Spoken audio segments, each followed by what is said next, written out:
la madrugada, a las 2 en Canarias. Última hora en COPE. Estar informado. Las autoridades israelíes continúan debatiendo qué respuesta dar al ataque iraní con 300 drones y misiles que hicieron sonar las alarmas en todo el país este pasado fin de semana. El ataque apenas causó daños leves a una base de la Fuerza Aérea e hirió a una niña que recibió un impacto de metralla. Esta ha sido la primera vez que Teherán ha iniciado una ofensiva directa contra Israel sin apoyarse exclusivamente en grupos terroristas afines como puede ser Hezbollah o los hutíes de Yemen. Esta ofensiva ha sido la respuesta que Irán llevaba anunciando desde que Israel el pasado 1 de abril atacara el consulado iraní en Damasco. El general Jesús Argumosa ha destacado en COPE que Irán no podía, digámoslo así, quedarse de brazos cruzados ante este ataque.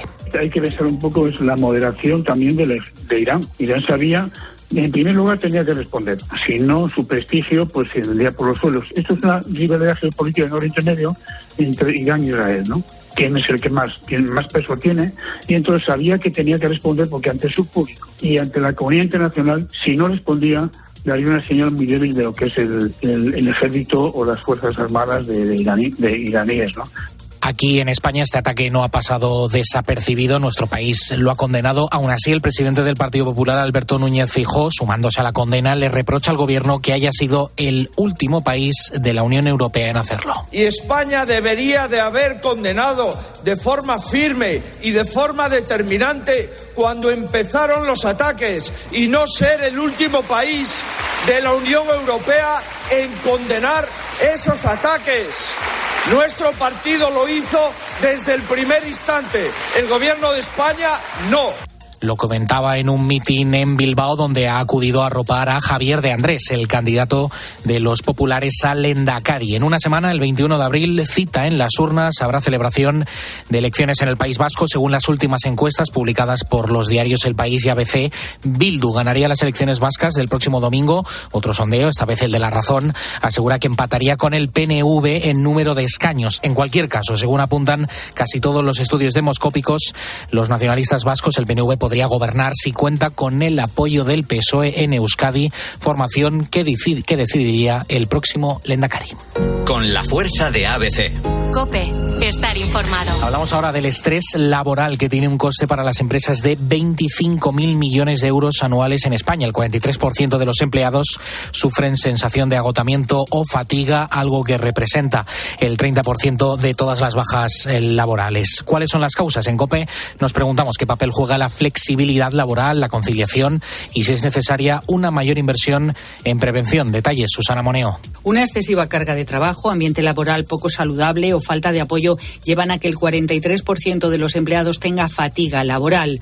Disminuye la motivación y la productividad. Se puede llegar a lo que se conoce como el burnout, esto es el estrés crónico o el síndrome del trabajador quemado que no se motiva por nada. La prevención es la fórmula para evitarlo, según la Fundación Salud y Persona y su director es Juan Piñol. Políticas de conciliación, el tema del teletrabajo ayudó en parte a esta parte de conciliación, flexibilidad laboral, sobre todo hacer mucha formación y apoyo a los empleados, a los managers, cómo enseñar también a ayudar a gestionar las emociones y el estrés de sus propios equipos. Son muy pocas las empresas que en España cuentan con flexibilidad laboral, a diferencia de lo que ocurre en Europa, y tan solo el 30% tienen programas de ayuda al empleado. Las 3:04 de la madrugada, una hora menos en Canarias. Estas son las noticias más destacadas. A esta hora seguimos en la noche de COPE con Adolfo Arjona. COPE, estar informado. ¿Y tú? ¿Qué piensas? Escribe a Adolfo Arjona en Twitter, en @lanochedearjona. En nuestro muro de Facebook, La Noche de Arjona. O mándanos un mensaje de voz al 650 564 504.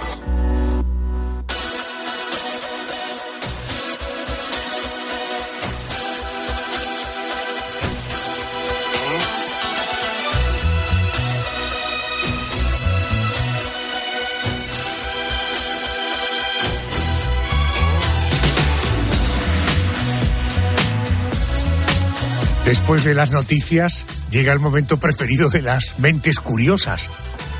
A partir de ahora nos planteamos preguntas sobre el cuerpo humano, el mundo animal, los fenómenos naturales, el espacio exterior. Ojo, porque el gran objetivo de este espacio es tener la capacidad, el espacio, y sobre todo los invitados, que ese es el gran desafío, tener a los mejores expertos que nos cuenten cosas que nos sorprendan, cosas que oigamos por primera vez y que mañana podamos contarlo. Venga, vamos a por la primera cuestión de la noche.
Pase el tiempo que pase, sigue sonando de maravilla, ¿verdad? Es probable que lo hayas visto alguna vez. Es la imagen de un fraile capuchino, sentado en un sillón, con una varita en una mano, un libro en la otra y una bola del mundo a los pies. Es un fraile muy sabio, capaz, dicen, de predecir qué tiempo va a hacer. Son los conocidos como frailes del tiempo. Pero, ¿cómo funcionan? ¿Por qué los frailes del tiempo predicen si va a llover, si va a hacer viento, si el ambiente va a ser húmedo y, sobre todo, que todo esto perdure en el tiempo? Sí, me dicen que tenemos ya a José Miguel Viñas, es meteorólogo, experto de Meteorred. José Miguel, muy buenas noches y bienvenido a COPE. Buenas noches, Adolfo. Encantado de volver a hablar contigo. Gracias, muy amable. Oiga, a este aparato lo conocemos como el fraile del tiempo, pero ¿esto exactamente qué es? Bien, existe la creencia popular, porque el aparato es bastante conocido por muchas personas, que se trata de un barómetro. Sin embargo, el fraile del tiempo, el famoso fraile del tiempo, en realidad es un higrómetro. Y un higrómetro es un instrumento, en este caso no es un instrumento profesional que se tenga en un observatorio meteorológico, pero bueno, es un instrumento que nos permite de alguna manera determinar o cuantificar cuál es la humedad relativa del aire, es decir, lo húmedo o seco que en un momento dado está al aire. Correcto, por tanto interpreto que es un higrómetro disfrazado de fraile. Oiga, ¿cómo funcionan los frailes del tiempo? ¿Cómo es el mecanismo que determina qué tiempo va a hacer? Bien, como he apuntado, los higrómetros son los aparatos que se encargan de medir esa humedad o contenido de humedad del aire. En el caso del fraile del tiempo, sería un tipo de higrómetro que se conoce como de cabello o de absorción. La referencia al cabello es porque está basado en la capacidad higroscópica que tienen los cabellos humanos, de manera que cuando el ambiente es más húmedo, tienden a estirarse ligeramente y cuando es más seco a cortarse. Estamos hablando de pequeñísimas variaciones, pero justamente el fundamento del aparato es ese, es decir, esas pequeñas variaciones están conectados a la capucha y a la varita del capuchino, del monje o del fraile, y eso es lo que hace que suba o baje la varita y marque un tipo de tiempo u otro. Por lo tanto, el fundamento es esa capacidad que tienen los cabellos humanos, y a veces también se utilizan en estos instrumentos crines de caballo o incluso lo que se llaman las cuerdas de tripa, que de algunos animales como las ovejas, que tienen esa capacidad, esa sensibilidad a esos cambios de humedad. José Miguel, ¿y el pronóstico de los frailes es fiable? Bueno, podríamos pensar que es algo así como un poco anecdótico, ¿no? El tener este instrumento en casa. Pero realmente si somos capaces de calibrarlo bien, que ahí está un poco la clave, pues sí que de alguna manera nos va a marcar esos cambios de humedad que muchas veces están asociados a cambios de tiempo. Por lo tanto, desde ese punto de vista y con esa buena calibración, sí que es posible que nos dé, por así decirlo, en la diana. Es decir, que cuando realmente vaya a llegar un cambio de tiempo a lluvia, pues como aumenta la humedad, lo detecten los cabellos que tiene en su interior y suba la varita o se coloque hacia donde pone lluvia. Estamos hablando de los frailes del tiempo, estamos hablando de los higómetros. ¿Con cuánta antelación hacen los frailes del tiempo su predicción? Bien, normalmente esos cambios de humedad que va percibiendo el cabello, los cabellos que tiene en su interior, que no lo he dicho antes, pero son cabellos que están desgrasados y están con tensión, estirados y pegados a una lámina elástica, y estas contracciones o dilataciones pues se transmiten a la varita. Y bueno, pues cuando va cambiando la humedad, lógicamente lo que va detectando es un cambio a corto plazo. Es decir, ¿qué pasa? Que cuando de repente aumenta mucho la humedad, a corto plazo sí que vienen cambios. Es decir, lo que no puede hacer el fraile es anticiparnos a varios días vista cómo viene el tiempo, pero a 12, 24 horas, a veces 36, sí que podría servir. Carmen, te escucha José Miguel Viñas. Sí, yo le quiero preguntar que cuál es el origen de esta herramienta meteorológica. ¿Esto cuándo y quién lo inventó? Sí, pues tiene una larga historia que se remonta a 1894. Un inventor realmente no solo de este aparato, sino de otros artilugios de la época, que vivía ahí en Calella, en Barcelona, pues inventa este aparato basándose en algunos que había visto que ya existían en Francia, y este señor se llamaba Agapito Borràs, y seguramente que nuestros oyentes, cuando escuchen ese apellido, van a pensar inmediatamente en las cajas de magia Borràs, porque realmente una vez que comercializó el fraile del tiempo, pues se convirtió al final en un empresario del mundo de los juguetes, y ya muchos años más tarde pues empezó a sacar los famosos trucos de magia, que era, al menos en mi época, el regalo que pedíamos siempre en Reyes. Desde luego. Bueno, y seguro que a muchas personas como a mí les ha surgido la curiosidad. Oye, ¿yo me puedo comprar un fraile del tiempo hoy día? José Miguel, ¿estos frailes del tiempo hoy se pueden comprar? ¿Es fácil conseguirlos? Sí, se sigue comercializando y se siguen vendiendo bastantes. Claro, ha evolucionado un poco no el formato original, que sigue vendiéndose, pero ya hay, digamos, que otros formatos u otros modelos que también están a la venta. Pero en prácticamente todas las tiendas que tengan instrumentación de tipo meteorológico o astronómico, telescopios, prismáticos, termómetros, barómetros, pues seguramente que venderán el fraile del tiempo. Y luego, pues aparte, por internet tampoco es nada difícil conseguirlo. Y por cierto, ¿esto del fraile del tiempo es algo parecido a esas vírgenes que tenían las abuelas en casa con un manto que cambiaba de color, por ejemplo, si iba a llover, o no tiene nada que ver? Bueno, en este caso ya no son artilugios o cosas decorativas que no tienen ya un grado de precisión tan grande como el fraile, pero el fundamento físico viene a ser algo parecido. En este caso, esas sustancias que van cambiando de color, del rosa al azul, tienen también esa capacidad higroscópica y justamente al cambiar la humedad lo que provoca en ellas es un cambio de color. Pero no es comparable a la precisión que tienen esas mínimas variaciones en los cabellos humanos que hay dentro del fraile. Por lo tanto, pues bueno, si queremos realmente tener un poco nuestro instrumento meteorológico en casa, casero de alguna manera, porque no es un instrumento de los que tienen en observatorios, pues habría que apostar mucho más por el fraile que por las vírgenes u otros artilugios similares.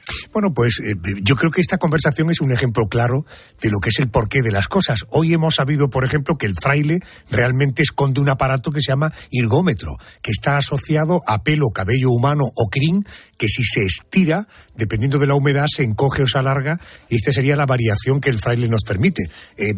Repito, que está hecho con pelo humano o con pelo de caballo. Y luego ya lo que me ha parecido tremendo es que el creador del fraile es el que creó en su día el juego creador de Magia Borràs. En fin, José Miguel, como siempre es un placer hablar contigo. Gracias por atendernos y buenas noches. Pues gracias a ti, Adolfo. Muy buenas noches.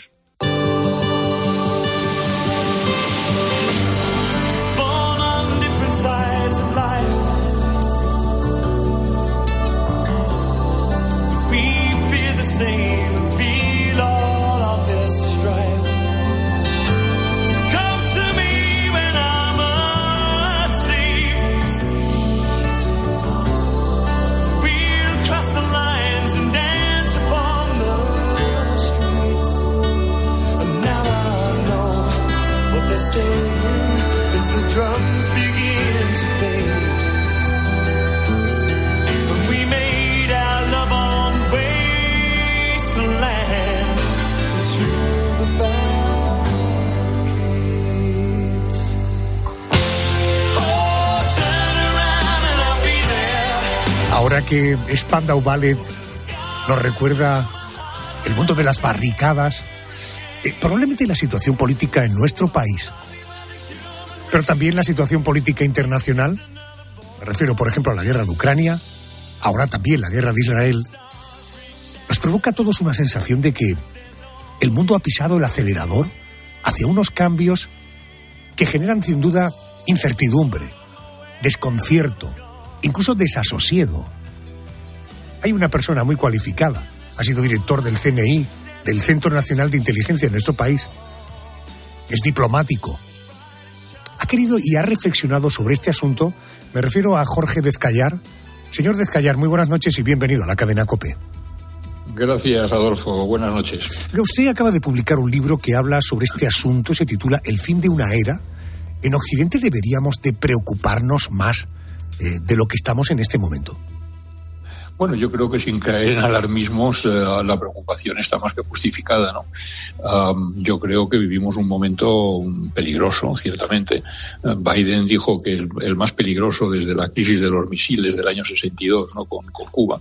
Yo no sé si es una aproximación o una comparación adecuada o no, pero sí sé que es un momento de mucha tensión en este momento, ¿no? Hay dos guerras abiertas, como bien acaba de decir, pero no es que haya dos guerras abiertas, ¿no? Es lo que significan esas guerras, que es lo grave.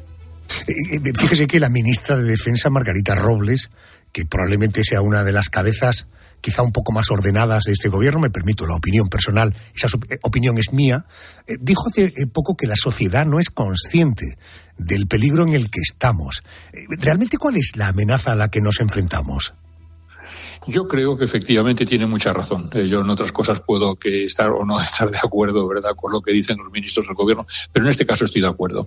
En este caso creo que no somos conscientes o que no queremos ser conscientes, no queremos mirarlo. Hay un cierto buenismo que pretende, en fin. Yo recuerdo cuando era embajador en Washington que había un senador americano que me dijo un día: es que ustedes los europeos son como un herbívoro bonachón, me dijo, incapaces de dar una cornada cuando hace falta para defender su trozo de pasto, y no se dan cuenta de que están rodeados, ¿verdad?, de una Rusia expansiva y agresiva y de un sur del Mediterráneo desestabilizado desde las revueltas árabes del año 11.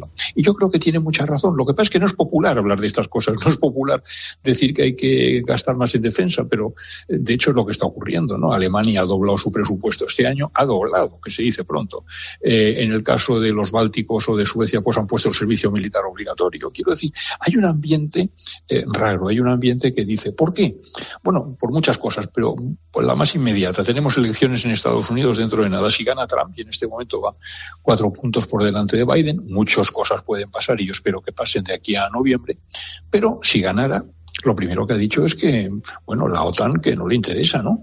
Que él se pone de acuerdo con Putin sobre Ucrania en un pispás y que los europeos que se apañen, y que aquellos europeos que no gasten el 2% en defensa, como somos nosotros, pues que no solo no van a tener el escudo protector de la OTAN del artículo 5 de defensa automática, sino que además le ha dicho, textualmente dijo, le voy a decir a Rusia que hagan whatever the hell they want with them, que hagan lo que les dé la gana con ellos, ¿no?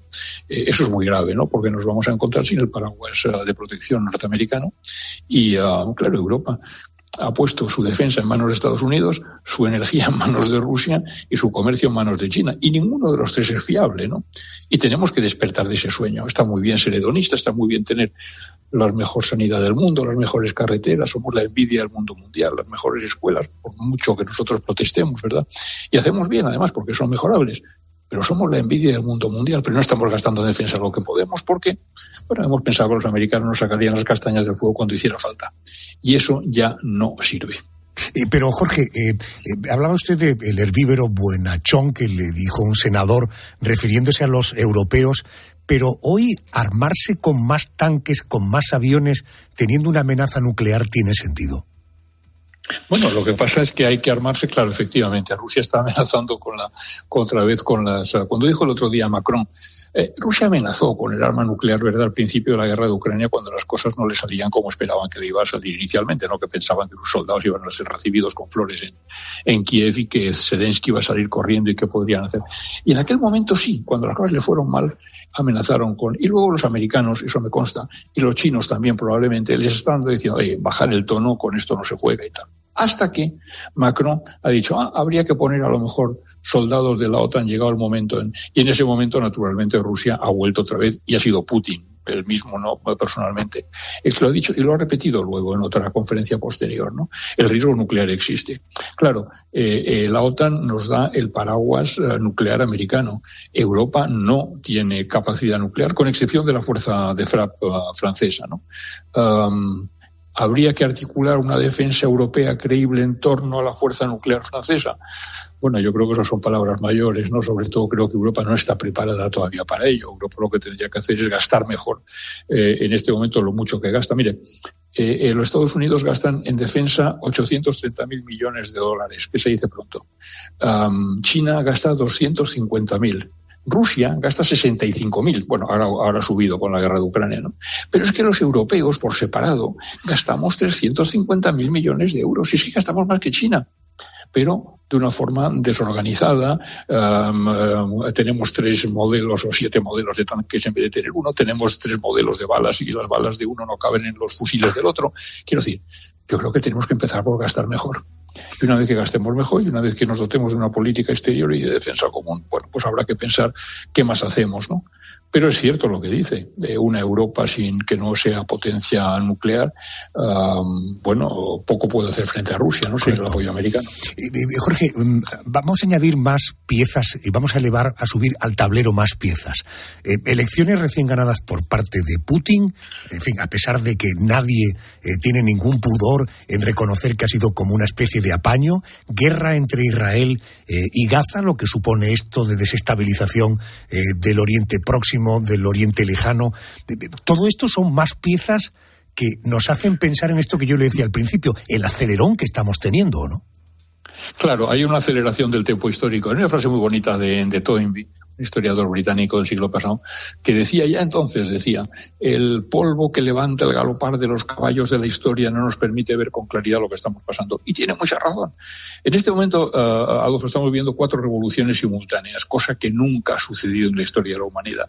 La tecnológica, es decir, la revolución del átomo, la robotización, que creará desempleo, incertidumbre y todo esto, pero que, en fin, que producirá también empleos en otros lugares. La revolución digital, la del bit, que es la más espectacular de todas, ¿no? La capacidad de procesamiento se duplica cada 18 meses. La tercera es la del gen, que es la más reciente, que plantea problemas éticos, pero en fin va a ser una revolución brutal en la medicina. Y la cuarta es la demográfica. Europa ha triplicado su población. Europa perdió población. El mundo ha triplicado su población entre el año 45 y ahora hemos pasado de 2.500 millones de habitantes a 8.000. Uh-huh. Estas 4 revoluciones al mismo tiempo tienen un valor, una capacidad, es decir, se multiplica el efecto, tiene un valor exponencial tremendo, ¿no? Y esto justifica, usted ha empezado hablando de que en este momento hay incertidumbre, hay desasosiego, claro, todo eso explica los populismos también y explica muchas cosas, pero es cierto, yo creo que la palabra clave es incertidumbre. ¿Y por qué? Porque está acabando un mundo de relativas certezas, pero que era un mundo ordenado, que tenía unas reglas claras para dirimir conflictos, que tenía unas instituciones internacionales fuertes para soltar verdad y desfogarse. Hoy en día esas instituciones están en riesgo y las reglas, pues hay una serie de países que dicen que no les gusta, ¿no?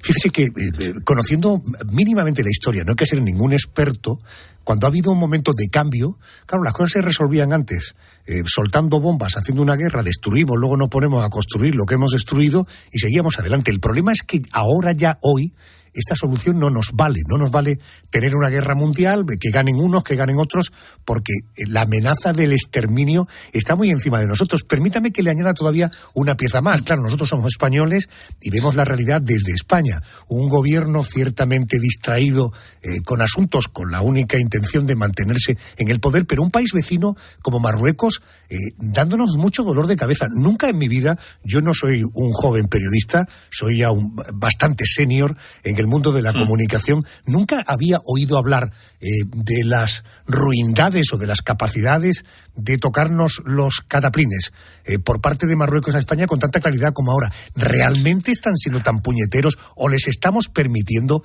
que sean tan puñeteros con nosotros? El rey, los teléfonos, espionaje, naturalmente la migración, estamos hablando de los agricultores. De verdad que todo es así. Usted ha sido embajador en Marruecos, ¿eh? Yo he sido embajador en Marruecos, efectivamente, y no entiendo la política de este gobierno con Marruecos. Sinceramente no lo entiendo. Es decir, nosotros, mire, vamos a ver, si hablamos un momento de Marruecos, nosotros nos fuimos del Sahara en unas condiciones, Franco se moría, pero unas condiciones que dejaron insatisfecha a la derecha, porque dijo, el honor de las Fuerzas Armadas, ¿verdad?, no quedó bien. A la izquierda, pues hemos dejado abandonados a los saharauis a su suerte, pero tuvimos la inteligencia de colocarnos bajo el paraguas de la ONU, y lo que la ONU decía, nosotros decíamos, hágase. La ONU decía referéndum y nosotros decíamos que haya un referéndum. Nosotros decíamos no hay referéndum, hay un acuerdo entre las partes. Nosotros decíamos que haya un acuerdo entre las partes. Y de repente este gobierno, sin saber por qué, porque no ha explicado por qué, ni sabemos qué carta escribió, porque el Congreso lo ha pedido, ¿verdad?, y no lo han entregado todavía. Y de repente decide cambiar de opinión y nos salimos de debajo del paraguas de la ONU y nos colocamos en mitad de la pelea entre Argelia y Marruecos, que se lleva muy mal desde siempre, ¿verdad?, y nos dan por todos lados. Por un lado los argelinos, ¿verdad?, nos cierran el comercio. El otro día yo estaba en una reunión con empresarios en Andalucía y me decían que no se vende nada que ponga Made in Spain todavía. Y Marruecos, ¿qué nos ha dado? Nada que yo vea, ¿no? La aduana de Ceuta nunca ha existido, pero dijeron que se iba a hacer una y no se ha hecho. La aduana de Melilla la cerraron en el año 18. El gobierno, por cierto, no protestó y siguen sin abrirla de nuevo. La emigración ilegal, yo veo que siguen llegando cayucos a Canarias, ¿verdad?, o que llegan... Mire, yo no sé qué ventaja hemos obtenido realmente, nadie me lo ha explicado, y mientras nadie me lo explique, pues tengo que ser crítico con esta decisión del gobierno, ¿no? Las relaciones entre España y Marruecos son siempre pasionales, no son en punta de... En este momento hay una relación muy buena, pero bueno, ¿a cambio de qué?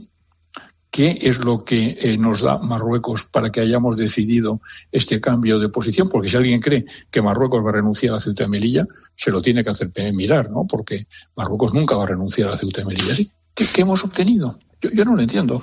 Y como no lo entiendo y nadie me lo ha explicado todavía, pues tengo que ser crítico con una decisión que nos ha complicado la vida con Marruecos sin obtener ningún beneficio, la vida con Argelia, sin obtener ningún beneficio por parte de Marruecos. Señor Descayar, esta es la descripción del momento presente. Yo creo que para que los oyentes que están oyéndonos en este momento a través de la radio se puedan relajar un poco, porque claro, después de todo lo dicho, tengo la impresión de que hemos espabilado a todo el que está escuchando la radio. Vamos a hacer, si le parece, un pequeño bálsamo, porque quiero ir de este presente tan rabioso, le voy a situar un poquito en el pasado. Usted en el año 1999 era embajador en Marruecos. Permítame que echemos un vistazo a qué ocurría en España en aquel 1999. Vamos a saber qué ocurría y, sobre todo, qué cosas ocurrieron que a usted le ha hecho también remover su memoria. Escúchelo. Ese año estuvo marcado por un trágico suceso: el asesinato de la joven de 19 años, Rocío Paninkov. Su cadáver fue encontrado cerca de Mijas, en Málaga. Este caso estuvo plagado de errores y llevaron a la cárcel a una persona inocente, aunque finalmente cazaron al verdadero culpable. Estamos en 1999, un año en el que el fundador de Amazon, Jeff Bezos, fue elegido persona del año por la revista Time, y se casaban Victoria y David. Nacía la familia Beckham, un matrimonio que parecía sacado de una serie de televisión. Una televisión, por cierto, a la que en 1999 llegaban series extranjeras como Ally McBeal. Y también pudimos presumir de producción nacional con el estreno de 7 vidas. Mi trauma es Paco. ¿Paco? ¿Y qué tiene que ver Paco con los médicos? No, más bien tiene que ver con su nacimiento. En 1999, un concurso batía récords de audiencia a golpe de talonario. Echaba a andar ¿Quién quiere ser millonario?, presentado por Carlos Sobera. ¿Es el Cantués una planta? ¡Sí! ¿Quién quiere ser millonario? Era una adaptación de un formato que ya había triunfado en otros países, al igual que el Club de la Comedia, que despegaba en España en 1999. Y hablando de clubes, en 1999 los videoclubs seguían funcionando a pleno rendimiento, pero como siempre, las grandes películas eran estrenadas antes en las salas de cine. Es el caso de El sexto sentido. En ocasiones veo muertos. En tus sueños. El thriller psicológico sobrenatural protagonizado por Bruce Willis reventó las taquillas el mismo año que se estrenaba Matrix. Morfeo. Sí. Llevaba tiempo buscándote, Neo. Y en 1999 llegaba también a los cines American Beauty. Pero no solo el cine americano conquistaba la gran pantalla. Aquel año se estrenaba la peli española Todo sobre mi madre, que al año siguiente conseguiría un Oscar. Cuánto me alegra verte. Lástima que sea aquí. No podía ser en otro sitio. Y no todo el ocio va a ser sedentario. En 1999 también nos movimos, y mucho, al ritmo de grandes temazos musicales. Bailamos, de Enrique Iglesias, fue la canción de más éxito en la España del 99. Un año que lógicamente tuvo su verano, y vaya si lo tuvo, al ritmo del mambo número 5 de Pérez Prado, reinventado por el alemán Lou Bega. Y el acontecimiento musical de 1999 lo protagonizó Bruce Springsteen, que 11 años después volvió a reunirse con la E Street Band y pasó por nuestro país. Fueron 2 conciertos en el Palau Sant Jordi de Barcelona, uno en Zaragoza y otro en Madrid. Señor Descallar, usted era embajador de Marruecos cuando ocurrían estas cosas en el mundo y básicamente en España. ¿Hay algún recuerdo que inmediatamente haya captado decir, caramba, es verdad, estaba yo en Marruecos cuando ocurría esto o lo otro? Bueno, yo recuerdo lo de Todo sobre mi madre, sí, efectivamente, pero las demás músicas, ¿verdad? Y lo que pasaba y tal, todo esto, las películas que veía la gente, bueno, yo estaba fuera de España, ¿no? Yo no veía todas estas cosas, ¿no? No, yo en aquel momento lo que veía era pues el acuerdo de pesca que con Marruecos, que estaba una negociación durísima que teníamos, pero no, esas vivencias no recuerdo, no. Que vino Bruce Springsteen, eso me acuerdo también, me hubiera gustado. Eso sí recuerdo que pensaba, hombre, si yo estuviera me encantaría poder, pero en fin, aquí estando en Rabat no me es posible, ¿no? Las demás cosas realmente no recuerdo mucho. Tenemos el honor de que nos atienda Jorge Descallar. Ha sido director del Centro Nacional de Inteligencia de nuestro país, ha sido diplomático, embajador en Marruecos. Decía usted antes que fue embajador en Estados Unidos, un país en el que Europa confía para resolver muchos problemas. ¿Qué pasará si Donald Trump vuelve a la Casa Blanca? Y en todo caso, ¿qué pasará si Joe Biden sigue siendo presidente? Bueno, si Joe Biden sigue siendo presidente, pues habrá continuidad, ¿no? de lo que tenemos, y habrá pues un país previsible con sus problemas y sus cosas, pero en fin, previsible, ¿no? Que ya es suficiente. En el caso si llega Donald Trump, se instaurará, él dice de sí mismo, we have to be unpredictable, y es verdad, él dice, tenemos que ser impredecibles, y lo está consiguiendo porque desconcierta igual a amigos, o ha desconcertado igual a amigos y enemigos. Hombre, yo creo que si llega Donald Trump será muy grave, ¿no? Porque además, como no podrá ser reelegido, pues entonces se sentirá libre de hacer lo que le dé la gana, y como decía alguien, ya no habrá en este caso adultos en la habitación que le acompañen y le moderen, ¿no? Sino que se rodeará de yes men, de gente que le diga que sí. Yo creo que, en fin, para la relación con Rusia pues mejorará entre Estados Unidos y Rusia, porque él admira a Putin, y ya lo ha dicho, ¿no? Yo si el día que sea presidente me reúno con Putin y en 24 horas arreglamos lo de Ucrania, claro, a base de sacrificar a Ucrania, evidentemente. En el caso de China, le voy a poner aranceles del 60% y le voy a acogotar, ¿verdad?, en el tema de la competencia tecnológica. En el caso de Europa, arancel del 10% para entrar a todo el mundo, y pondremos a la OTAN en cuarentena, y desde luego no voy a defender a los europeos que no paguen, no gasten en defensa lo suficiente. Si gana Donald Trump, yo creo que será malo para Estados Unidos. La democracia sufrió muchísimo durante su primer mandato y en este segundo será peor, y será malo para el mundo, ¿no? Salió del Convenio de París sobre cambio climático, abandonó el Tratado Transpacífico, que se lo ha dejado en manos de China, por cierto, para que sea China la que dicte las normas comerciales de la zona. Salió del acuerdo nuclear con Irán, salió de la Organización Mundial de la Salud, salió, en fin, este señor, en fin, sería un desastre, francamente. Yo estoy jubilado y puedo decirlo claramente, ¿no? Si estuviera en activo, pues sería más prudente. Pero como no lo estoy, pues puedo decir lo que pienso, y creo que sería un desastre sin paliativos para Estados Unidos, para el mundo y concretamente para Europa.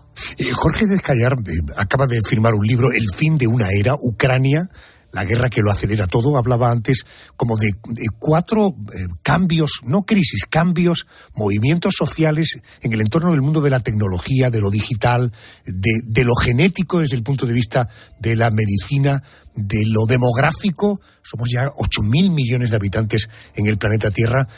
Permítame que le pregunte, usted dice, la guerra que lo acelera todo. ¿Hacia dónde vamos? ¿Qué va a pasar? Pues mire, yo empecé a escribir este libro, la verdad es que no empecé a escribirlo, empecé a intentar entender lo que estaba pasando, ¿no? Es decir, yo no entendía que en el siglo XXI tuviera lugar una guerra de expansión territorial tipo Napoleón, ¿verdad?, hace 200 años, o tipo Hitler con los Sudetes hace, 80 años, ¿no? No lo entendía, y como no lo entendía empecé a estudiar y digo, Putin dice que Ucrania no existe, vamos a estudiar si Ucrania existe. Empecé a tomar notas y a estudiar y tal, y cuando me di cuenta, pues tenía un montón de trabajo hecho, tenía un montón de notas, y entonces escribí este libro, que es un libro que pretendo que sea muy didáctico y que ayuda a entender lo que pasa.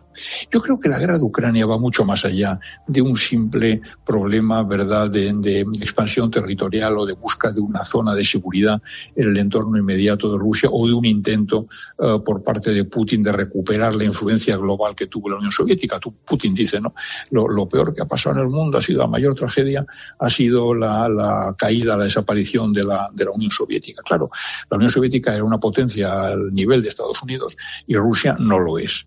Como dijo Obama, Rusia es una potencia regional. Rusia, vamos a ver, Estados Unidos tiene un PIB de 23 billones con B de dólares. El PIB mundial total es 80 billones, es decir, más de un cuarto lo tiene Estados Unidos.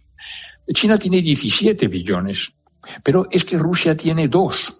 No puede jugar en Champions, ¿verdad?, por mucho que quiera, porque no tiene equipo, ni tiene banquillo, ni tiene nada. Pero en fin, entonces, ¿qué es lo que pasa? Putin dice, mire, lo que pone la guerra de Ucrania en juego, por eso digo que lo acelera todo, es el sistema establecido en el año 45, el reparto de poder que se hizo entonces. Entonces, pues hubo una serie de países, ¿verdad?, que se sentaron en el Consejo de Seguridad, y hoy en día hay otros que dicen, oiga, ¿y por qué no estoy yo en el Consejo de Seguridad? ¿Por qué no está la India en vez de Francia?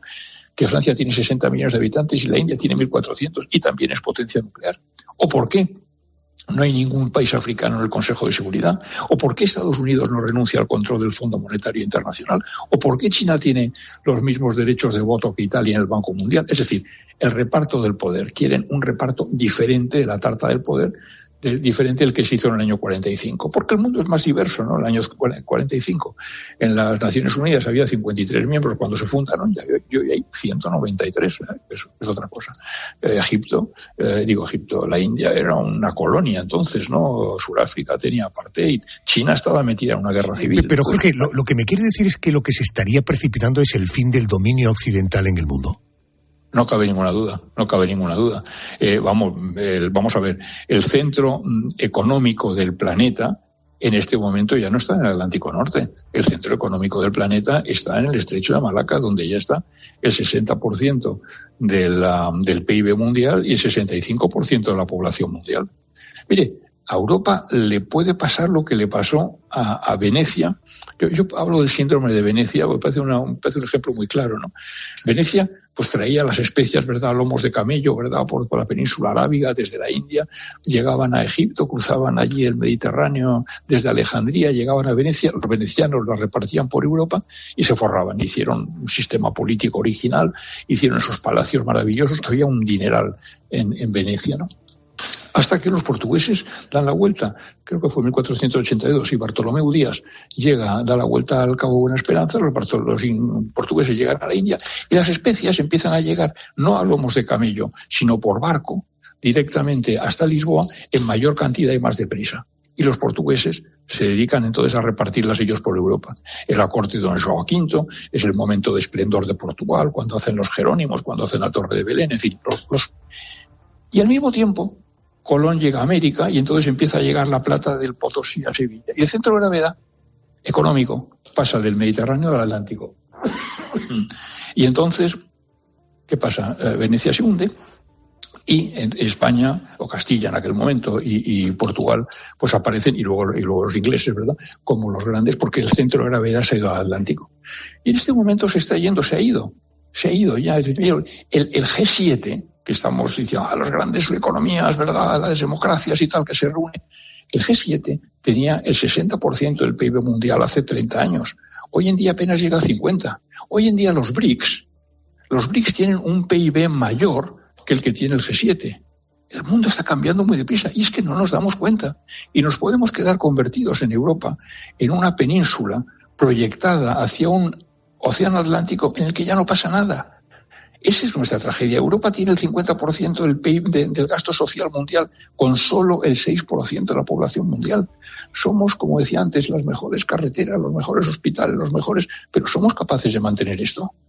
A menos que nos pongamos las pilas, no somos. Correcto. A menos que empecemos a tener una política común, a hablar con una sola voz. Antes me hablaba usted, Adolfo, de la crisis de Gaza. No pintamos nada.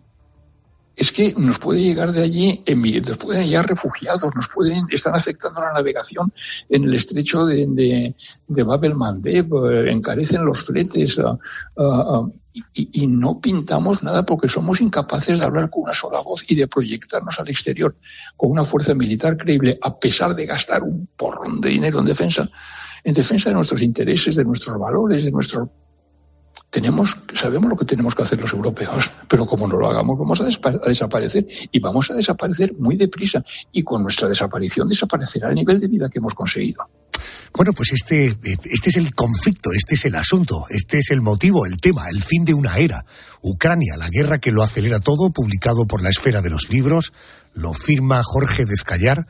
Nunca una conversación, en mi opinión, fue tan interesante sobre contenidos tan preocupantes. Jorge, gracias por atenderme, ha sido un honor y un auténtico placer. Gracias. Muchas gracias, el placer ha sido mío. Pero hacemos bien en estar preocupados, que es como empezábamos a hablar. Un abrazo, Adolfo. Preocupados, gracias. Y ocupémonos, que esa sería la siguiente fase. Señor, gracias, buenas noches. Buenas noches, muchas gracias.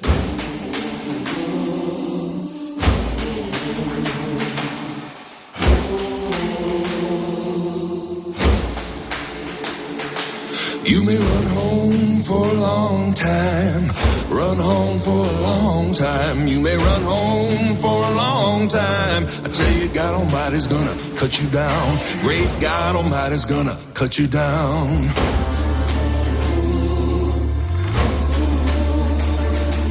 Go tell that long-tongued liar, go tell that midnight rider, tell the gambler, the rambler, the backbiter, tell him God Almighty's gonna cut him down. No sé si sabías que Cristóbal Colón trajo un pimiento rojo de América que arraigó de forma muy especial en Extremadura, en una zona que se llama La Vera. Unos monjes del monasterio de Yuste encontraron una fórmula para ahumar ese pimiento. Y una vez molido, se elabora un polvo al que llamaron pimentón. Hoy día el famoso pimentón de La Vera tiene denominación de origen.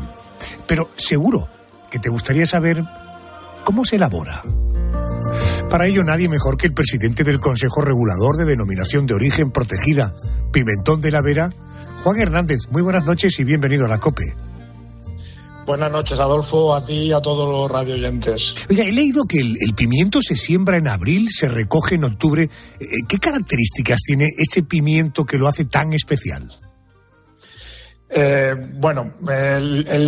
Fundamentalmente se trata, el pimiento que se cultiva aquí son variedades que son autóctonas de aquí de la zona de La Vera, que son las variedades que están autorizadas por la denominación de origen. Pues son las que durante muchos años se han estado cultivando aquí, están muy adaptadas. Y algo muy importante, pues tenemos un clima que es perfecto para el cultivo del pimiento, y además las explotaciones pues están regadas por el agua de la sierra de Gredos, que pues hacen que sea un pimiento que sea excepcional para fabricar el oro rojo nuestro, que es el pimentón de La Vera. Correcto, por tanto, el tiempo, la tierra, el agua y naturalmente el cuidado de los agricultores. Oiga, señor Hernández, una vez recogido se lleva al secadero para ahumarlo.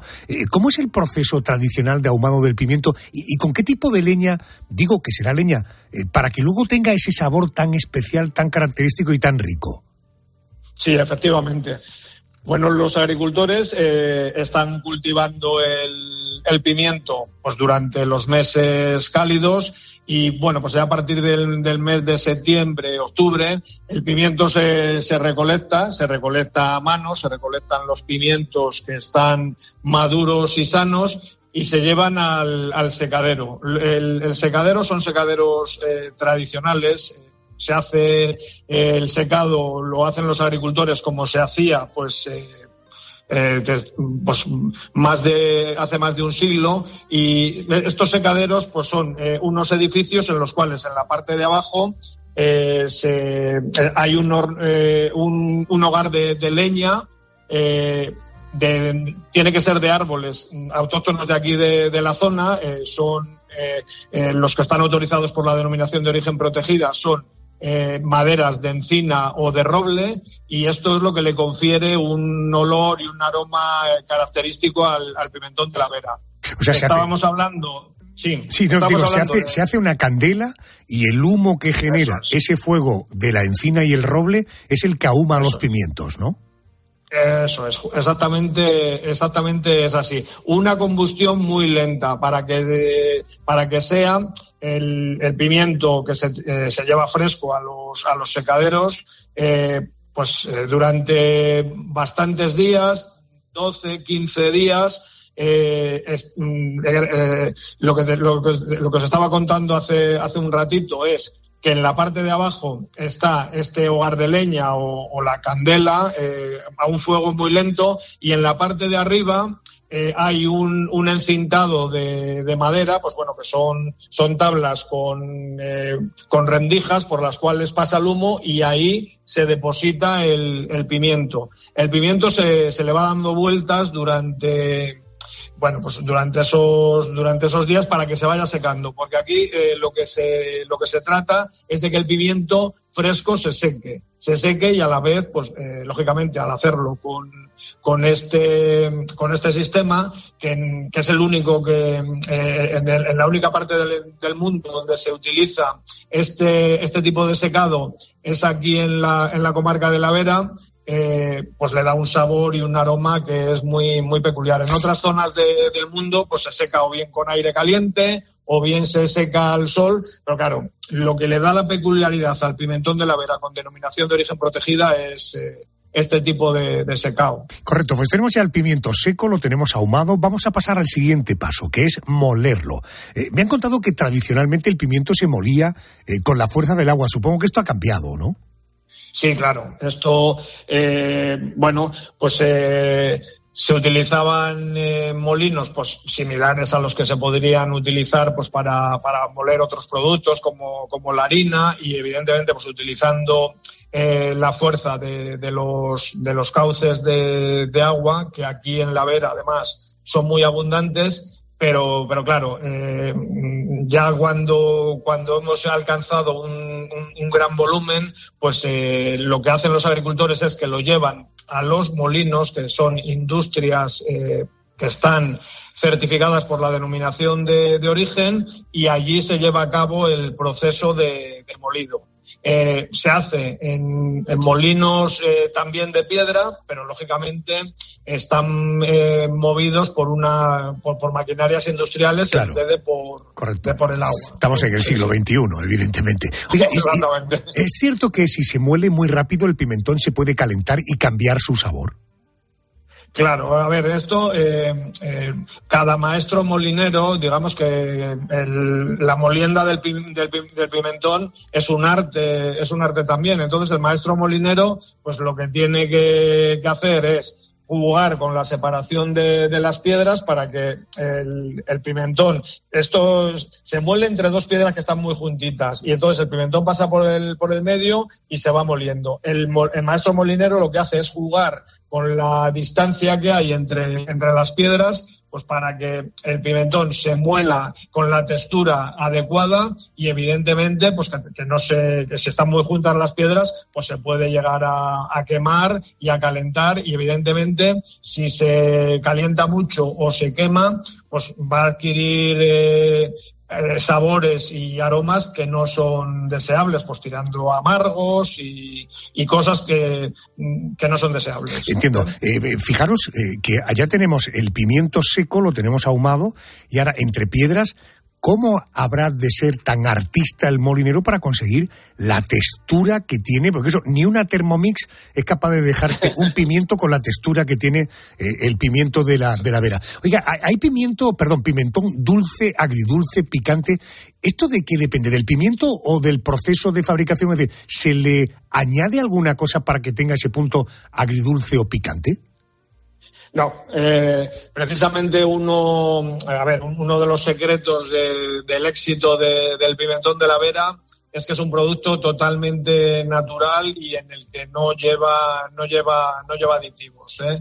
Entonces, ¿en qué se diferencian los pimentones que conocemos o que tenemos todos en nuestras despensas o que se utilizan para la fabricación de embutidos? Pues hay tres, que son el dulce, el agridulce y el picante.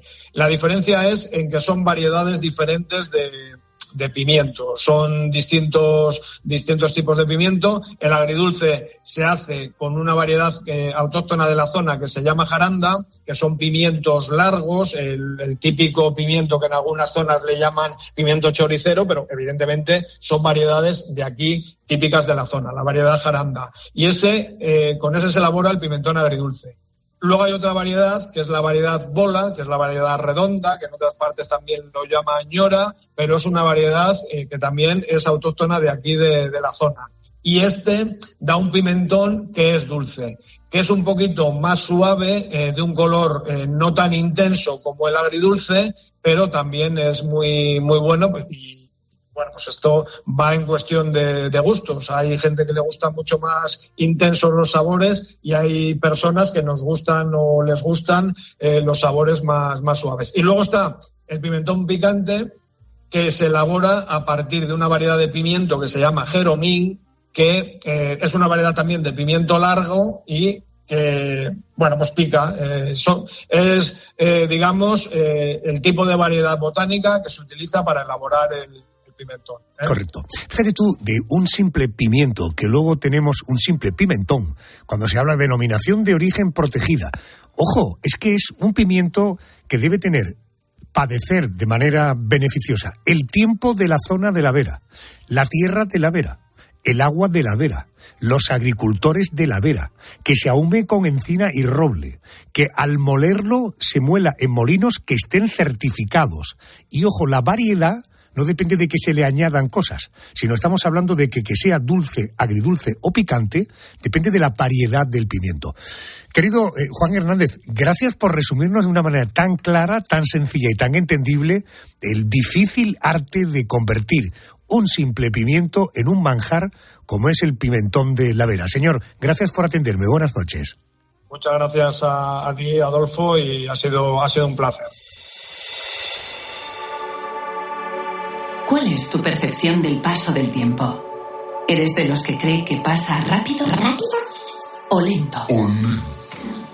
Hagamos un sencillo ejercicio y recordemos noticias ocurridas una semana como esta, pero de hace justo un año. Así podrás valorar si tu percepción del paso del tiempo es lenta o rápida. Hagamos memoria. Una semana como esta, pero del año 2023, es decir, el año pasado, la industria del cine de Hollywood se acercaba al desastre. Recordarás que el sindicato de guionistas de Estados Unidos, al que están afiliados más de 10.000 profesionales, amenazaba con comenzar una huelga, Pedro, que si no mejoraban sus condiciones laborales, necesariamente iban a la huelga. Efectivamente, entre sus reivindicaciones, aumento de sueldos, un mínimo de personal en las salas de guionistas de televisión y un mayor control de la inteligencia artificial en el proceso de escritura. La solución no llegaba y los guionistas pasaron de las intenciones a la acción.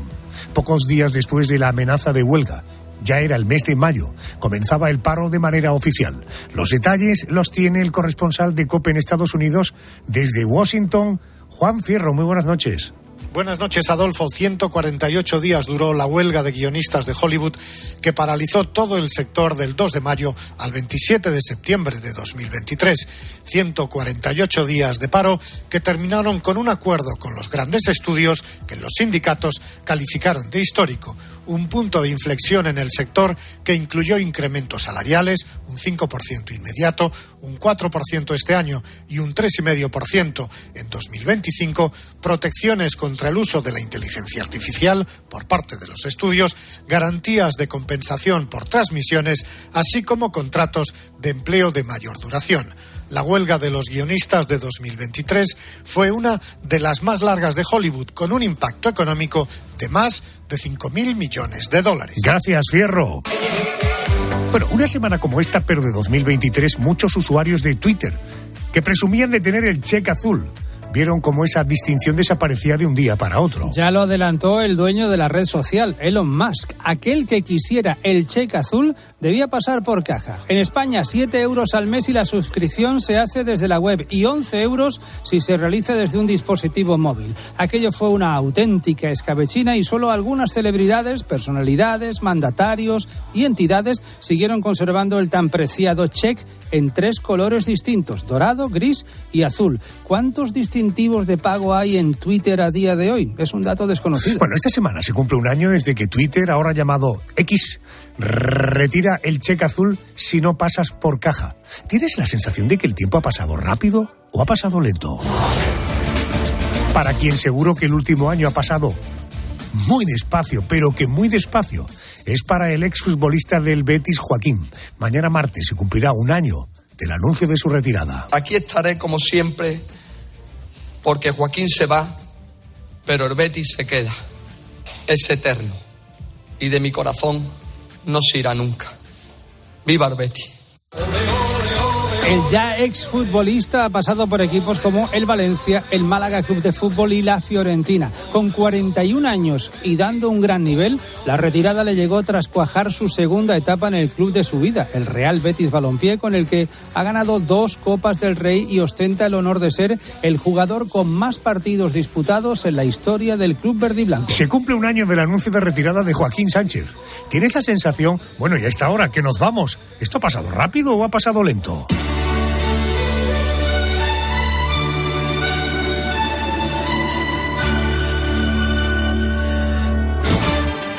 Esto me refiero a este programa, que pone el punto y final, pero ojo, que la radio continúa. Noticias de las 4:03 en Canarias. Carlos Moreno pone las calles. Y a las 6:05 en Canarias, el gran Herrera, Carlos Herrera. Esto es la cadena COPE. Gracias por estar ahí. Hasta la semana que viene.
Adolfo Arjona. La noche.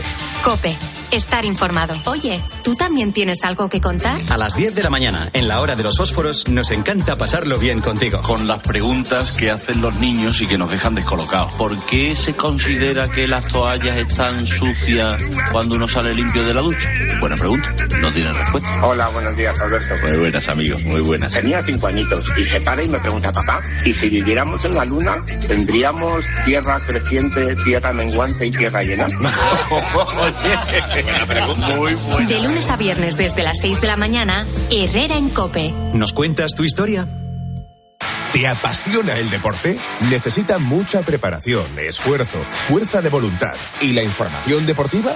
Pues ven a aprender y a entrenar en periodismo deportivo con los líderes. ¡Empezamos! Paco González, Manolo Lama, Juanma Castaño. Máster de formación permanente en periodismo deportivo de la Universidad CEU San Pablo y Fundación COPE. Con 3 meses de prácticas. Recuerda, máster de formación permanente en periodismo deportivo. Infórmate en fundacioncope.com y en el 91 828 3930.